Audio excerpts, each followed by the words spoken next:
समस्याएं तो जीवन में लगी ही रहती हैं, कभी दुख कभी सुख। शायद ही इस दुनिया में कोई ऐसा व्यक्ति हो जो आजीवन सुखी रहता हो। लेकिन आज के समय में क्या है, जो सुख के दाता हैं, जो परम सुखदायक है, आनंद के दाता हैं, उस नाम को तो भूले ही हुए हैं और व्यर्थ में ही इधर उधर भटकते रहते हैं। व्यर्थ में ही हम अपना धन बर्बाद करते हैं, क्योंकि कहीं जाएंगे कोई कुछ बताता है, ये उपाय कर लो, ये कर लो, वो कर लो, उससे आपका दुख दूर हो जाएगा, तो उसमें हमारा धन भी खर्च होता है।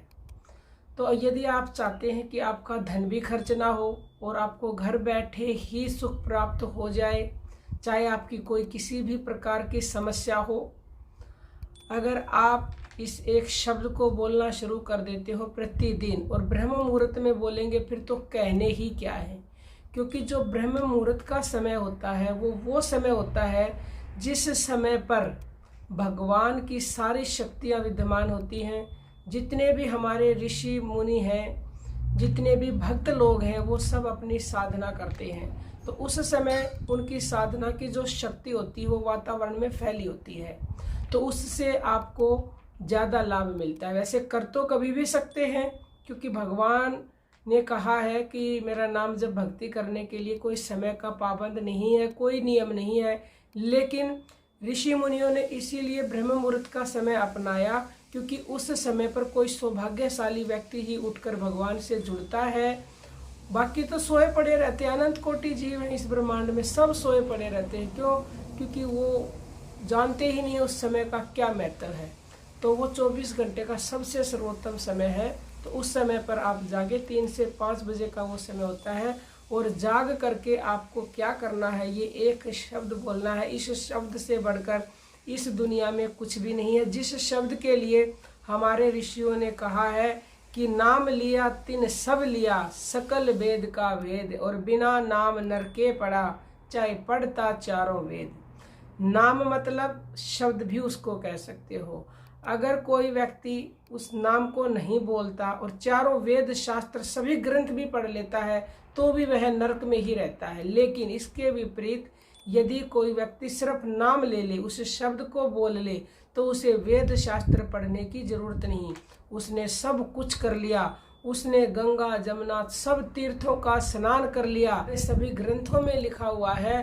तो आप उस नाम को बोलिए, वो नाम है भगवान का नाम, राम नाम। राम नाम आपके भीतर है, उस राम नाम को आप जपना शुरू कीजिए। हम ये आपको पूर्ण विश्वास दिलाते हैं कि कोई भी समस्या आपके जीवन में रह ही नहीं सकती। लेकिन बोलना हम चाहते नहीं, विपरीत हम कहीं पंडितों के पास घूमते हैं, मौलवियों के पास घूमते हैं, कहीं किसी शाने के पास जाते हैं और व्यर्थ में ही भटकते रहते हैं। कहीं पर भी घूम लेना, जब तक नाम नहीं जपोगे, उस शब्द को नहीं बोलोगे, तब तक आपके दुख दूर नहीं हो सकते। दुख दूर हो गए, थोड़े समय के लिए होंगे, लेकिन जैसे ही वो दुख फिर से बढ़ेगा, यानी कि थोड़ा सुख मिला था वो कम हो जाएगा, और दुख बढ़ेगा तो फिर से आप दुखी होगे। परमानेंट स्थायी सुख चाहिए तो केवल और केवल राम नाम के बोलने से मिलेगा, या जिस भी भगवान को आप मानते हैं उसके बोलने से मिलेगा। सभी नामों में बराबर शक्ति है, बशर्ते आप निरंतरता से बोलते रहें, छोड़े ना। क्योंकि देखो, कहीं पर भी आपको जाना है तो निरंतर तो चलना ही पड़ेगा ना, अन्यथा आप अपनी मंजिल पे कभी पहुंच ही नहीं पाओगे। इसीलिए भला ही आप धीरे चलो, लेकिन निरंतर चलो, बोलते रहो।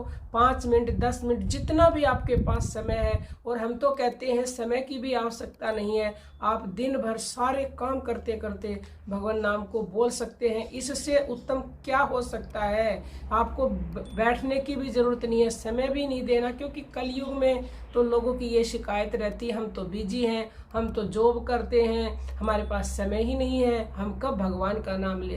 अरे भगवान ने स्वयं कह दिया है कि काम करो और नाम जपो, फिर देखो चमत्कार। श्री कृष्ण ने गीता में क्या कहा है अर्जुन को, कि निरंतर मेरा नाम जप करते करते युद्ध कर, तुझे सफलता मिलेगी।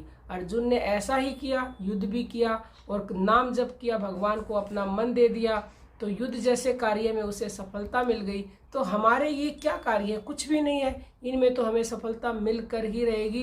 लेकिन हमारी बदकिस्मती है, जिस नाम से बढ़कर इस दुनिया में कुछ भी नहीं है उसको हम सब भूले हुए हैं, उसको हमने छोड़ ही दिया है, जैसे कि है ही नहीं। जब तक हम उस नाम को नहीं जानेंगे, नहीं जपेंगे, तब तक सुख आप भूल भी जाइए, स्वप्न में भी सुख नहीं मिल सकता। क्योंकि रामायण में ये स्पष्ट लिखा हुआ है कि राम नाम के बिना कोई भी व्यक्ति सुखी हो ही नहीं सकता। सुख मिलेगा तो केवल और केवल राम नाम जपने से। बाकी हम हर वीडियो में आपको बताते हैं, आप जपते हैं या नहीं जपते हैं वो मर्जी आपकी है, स्वयं आप जानते हैं। अपने आप से पूछिए आप कितना जपते हैं, आपको उत्तर स्वयं मिलेगा। तो अभी इसी समय से जपना शुरू करें और हमें कमेंट करके ज़रूर बताएं कि कौन कौन जपते हैं, कितने समय से जपते हैं, क्या लाभ मिले हैं। क्योंकि इस नाम में वो शक्ति है कि एक बार किसी की जीभ से, मुख से ये निकल जाए तो उसे मनचाही वस्तु देता है, उसके अनेक जन्मों के पाप तत्व क्षण भस्म कर देता है। गूंगा इस नाम की शक्ति से बोलने लग जाता है, लंगड़ा पहाड़ चढ़ने लग जाता है, बांझ पुत्र खिला सकती है। क्या चाहिए और भक्तों, कलयुग में यही तो आपको चाहिए। तो ये सब चीज़ें अगर चाहिए तो तत्काल जो है नाम जपना शुरू कीजिए। कोई प्रश्न हो कमेंट कीजिएगा। जय श्री राम।